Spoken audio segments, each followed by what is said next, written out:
ప్రభుత్వం రైతు బంధు పథకంలో భాగంగా సంవత్సరానికి 10,000 ఇస్తే మా ప్రభుత్వం ప్రజాపాలనలో రైతులందరికీ సంవత్సరానికి 12,000 రూపాయలు ఇవ్వాలని నిర్ణయం తీసుకున్నది. అదేవిధంగా భూమి ఉన్న రైతులకు రైతు భరోసా పథకం కింద వ్యవసాయ యోగ్యమైన ప్రతి ఎకరాకు 12,000 రూపాయలు ఇస్తున్నప్పుడు తండాలలో, గూడాలలో, మారుమూల పల్లెల్లో ఉన్న భూమి లేని వ్యవసాయ రైతు కుటుంబాలు భూమి లేకపోవడం ఒక శాపము, ప్రభుత్వం మమ్మల్ని ఆదుకోకపోవడము ఇంకొక శాపము అన్నట్టుగా పాదయాత్రల సందర్భంగా అటు భట్టి విక్రమార్క గారికి కానీ నాకు కానీ ఈ మధ్యకాలంలో మా మంత్రివర్గ సహచరులు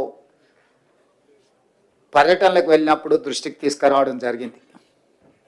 అందుకే మా ప్రభుత్వం భూమి లేని వ్యవసాయ కుటుంబాలకు ప్రతి సంవత్సరానికి 12,000 రూపాయలు వాళ్ళకు కూడా ఇవ్వాలి, వాళ్ళు కూడా మన సమాజంలో మనలో భాగమే అని గుర్తించి ఈ పథకాన్ని అమలు చేయాలని నిర్ణయం తీసుకున్నది. ఈ పథకానికి ఇందిరమ్మ ఆత్మీయ భరోసా పథకం అని చెప్పి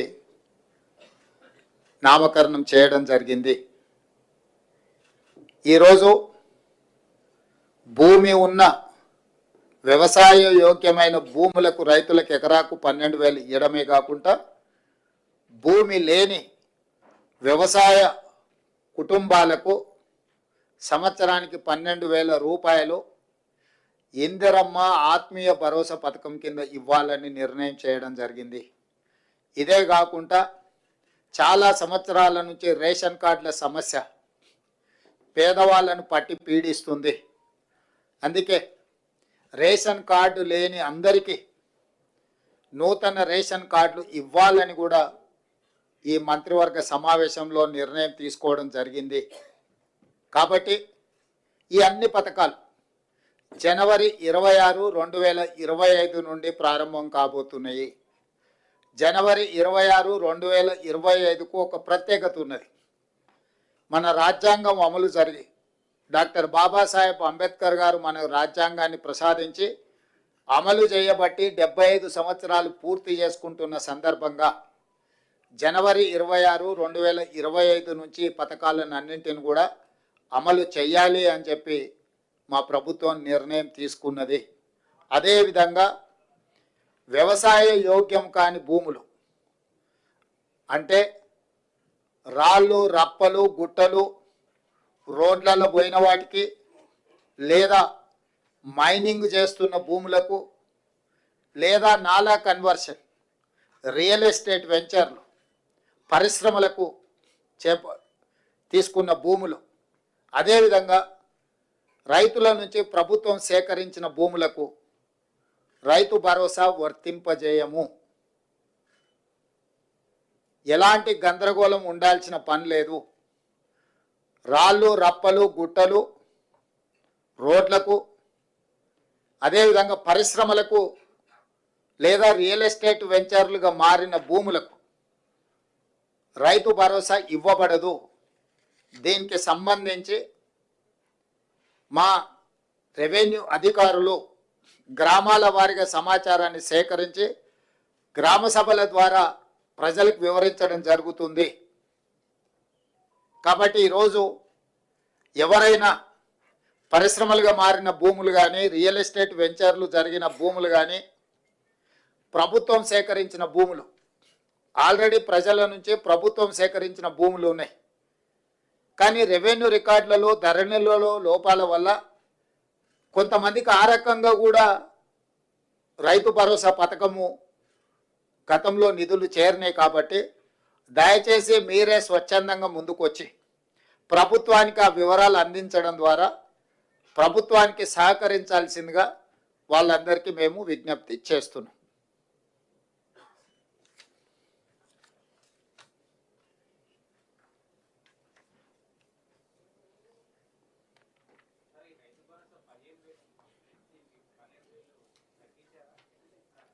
పెంచినాం, 10,000 నుంచి 12,000కి పెంచినాం. ఇప్పుడు వెసులుబాటును, ఆర్థిక పరిస్థితులు మనకున్న వెసులుబాటును బట్టి 10,000 నుంచి 12,000 రూపాయలకు పెంచుకోవడం జరిగింది. అదేవిధంగా భూమి లేని వ్యవసాయ కుటుంబాలకు కూడా 12,000 రూపాయలు ఇవ్వాలని నిర్ణయించుకోవడం జరిగింది. ప్రభుత్వానికి ఉన్న ఆదాయ వనరులను ప్రభుత్వం ఆదాయం పెంచడం, పేదలకు పంచడం మా ప్రభుత్వం యొక్క విధానం. ఎంత వెసులుబాటు ఉంటే అంత వెసులుబాటుతోటి రైతులకు మేలు చెయ్యాలన్నదే మా ఆలోచన. దాంట్లో భాగంగానే గత ప్రభుత్వం 10,000 రూపాయలు మాత్రమే ఇస్తే మా ప్రభుత్వం 12,000 రూపాయలను ఇవ్వడం జరిగింది.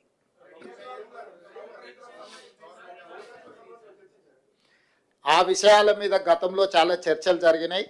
ఇప్పుడు ఎందుకు అని అంటే జనవరి 26 నుంచి అమలు చేయాలి కాబట్టి ఇప్పుడు ఉన్న సమాచారం మేరకు, అధికారుల దగ్గర, ప్రభుత్వం దగ్గర ఉన్న సమాచారం మేరకు రైతు భరోసా పథకము, రైతు ఇందిరమ్మ ఆత్మీయ భరోసా పథకాన్ని అమలు చేయాలని ఈ మంత్రివర్గం నిర్ణయం తీసుకున్నది.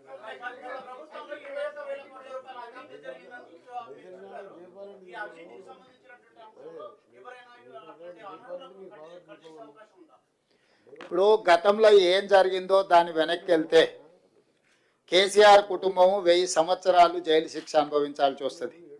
కాబట్టి వాటికంటే భవిష్యత్తులో తప్పిదాలు జరగకుండా నిజమైన రైతులకు మేలు చేయాలన్నదే మా ప్రభుత్వం యొక్క విధానము.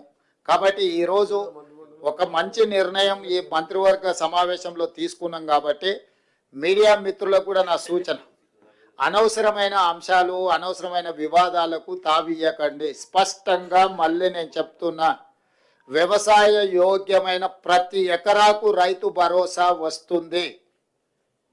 ప్రతి ఎకరాకు సంవత్సరానికి 12,000 రూపాయలు ఇవ్వడం జరుగుతుంది. భూమి లేని వ్యవసాయ రైతు కుటుంబాలకు సంవత్సరానికి 12,000 రూపాయలు నగదు ఇవ్వడం జరుగుతుంది.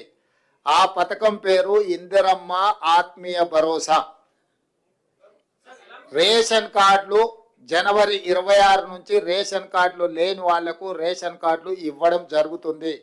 3 అంశాల మీద ఈ మంత్రివర్గంలో సానుకూలమైన, ప్రజలకు ప్రయోజనం చేకూర్చే నిర్ణయాలు తీసుకున్నాము. మీడియా మిత్రులు ఈ 3 అంశాలను ప్రజలకు చేరవేయాల్సిందిగా కోరుకుంటూ మీ అందరి దగ్గర సెలవు తీసుకుంటున్నాను.